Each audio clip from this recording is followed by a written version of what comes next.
हम सास पुतोह पर बहुत कविता लिखलहुँ, बहुत रास गीत लिखलहुँ, एखनो लिख रहल छी और कवितो सब लिखैत रहब, लिखबे करब। लेकिन हम सोचलहुँ हँ जे किछु किछु बात जे ओरिजिनल जे छै, जे आबयवला पीढ़ीके जाहिसँ सुविधा हैत ओ बात हम अहाँ सब लग राखब।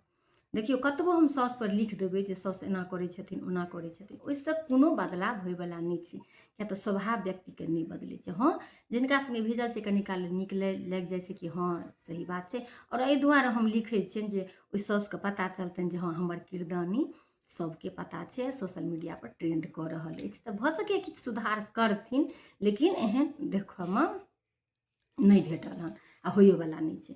तऽ देखियौ सबसँ अहम छै जे जीवनमे अहाँ अपन आत्मनिर्भर बनू। अहाँके सब चाहत जे ई पाछाँ मुँहे कोना हैत, ओ अपन होइ चाहे पड़ोसी, एकटा दूटा एहन पड़ोसी रहत जे अहाँके एहन चक्रव्यूह जालमे अहाँके ओझायत जे ई आगाँ नहि बढ़ि जाय। केओ नहि चाहै छै, कहै छै ने जे हाँ ई आगाँ बढ़त, ई बेहतर करत, नहि सबके एके गो रहै छै कि नहि दुनिया बकलेल रहै, हमरा पाछाँ पाछाँ चलैत रहै। कोनो भी कंपनीमे अहाँ काज करियौ तऽ ओकरा होइत रहै छै कि जे नहि सबकिछु नहि बुझै, ई नहि से एकदम लाइफ टाइम हमरेमे रहै। आओर हमरा सबके ई रहै कि नहि तेना ओहि कंपनीमे तेना अपना जकाँ काज करियौ जे अहाँ किछे दिनके बाद अहाँ कंपनी खोलि सकी, अहाँ ओ कैपेसिटी आबि जाय।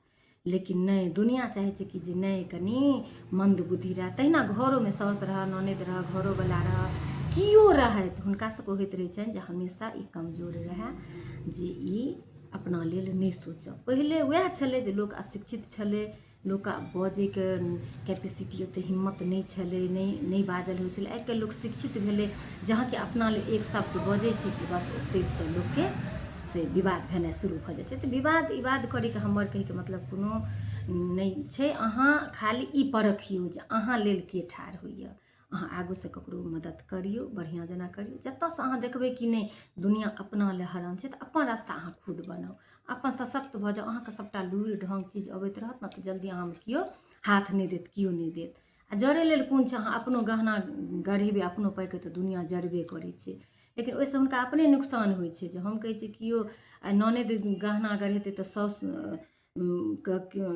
अथी साउसके जे भाउजके किया दुख हेतै, भाउज गहना गढ़ेतै तऽ ननदके किया दुख हेतै। सब अपन अपन घरवलापर गढ़बै छै। या चलू आइ काल्हि तऽ सोना ततेक महग भऽ गेलै तऽ आब तऽ हमसब गहना तहना गढ़ेनाइ छोड़िए देलिए यऽ, हमरा सबके सोना महग भऽ गेलै, ओहिसँ कोनो फर्क नहि पड़ल हन।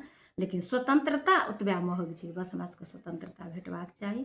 आओर सबके जे अपन एगो छै जीवन जीवैके से सबके एकटा से अपन हक भेटबाक चाही कि जे हाँ ओहो मनुष्य छी। एक रत्ती से अहाँ बैसि रहियौ तऽ भरि घरमे ककरो बर्दाश्त नहि होइ छै, तऽ नहि होइ छै तऽ नहि होइ छै। अहाँके शरीर छी, अहाँ बुझबै जे हमर शरीर कतेक काल काज करत नहि करत। तऽ अहाँके अपन हिसाबसँ चलबाक यऽ, अपन हर एक चीजके अहाँ अपन औकातमे रहू।